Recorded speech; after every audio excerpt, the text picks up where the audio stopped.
देश में बहुत बड़ी विपदा आने की फिर शंका है भैया, और मैं भगवान से ही प्रार्थना करूंगा कि लॉकडाउन ना आए, क्योंकि लॉकडाउन में गरीब इंसान बहुत परेशान हो जाता है। कंपनी वाले हर चीज़ बढ़ा देते हैं, दुकानदार लोग सब सामान दबा लेते हैं। कोरोना एक बार फिर से लोगों को डराने लगा है। एक्सपर्ट्स ने अब एक ऐसी बात कोविड को लेकर कह दी है जिससे चिंता बढ़ गई है। दरअसल एक्सपर्ट्स ने इस नए वेरिएंट को लेकर ये कहा है कि मौजूदा वैक्सीन इस पर बेअसर है।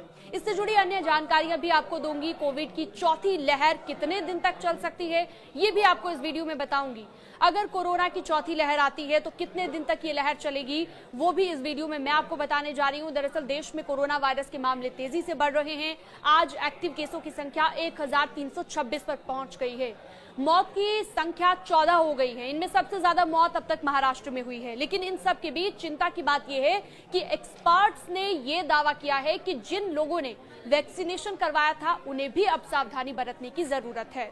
इसकी वजह यह है कि वैक्सीनेशन नए वेरिएंट पर बेअसर साबित हो सकती है और इसे आप बेअसर साबित होने से नहीं रोक सकते। हालांकि वैक्सीनेशन की इम्यूनिटी अभी भी पूरी तरह से कमजोर नहीं हुई है।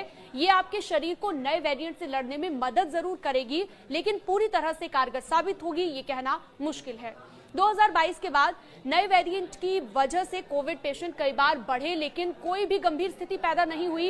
इसलिए आप ये कह सकते हैं कि इस बार भी बहुत ज्यादा परेशान होने की जरूरत आपको नहीं है। वहीं बीएचयू के प्रोफेसर ज्ञानेश्वर चौबे के मुताबिक भी एक अहम बात कही गई है कोविड की चौथी लहर को लेकर। उन्होंने कहा है कि उसका असर 21 से 28 दिन तक रह सकता है।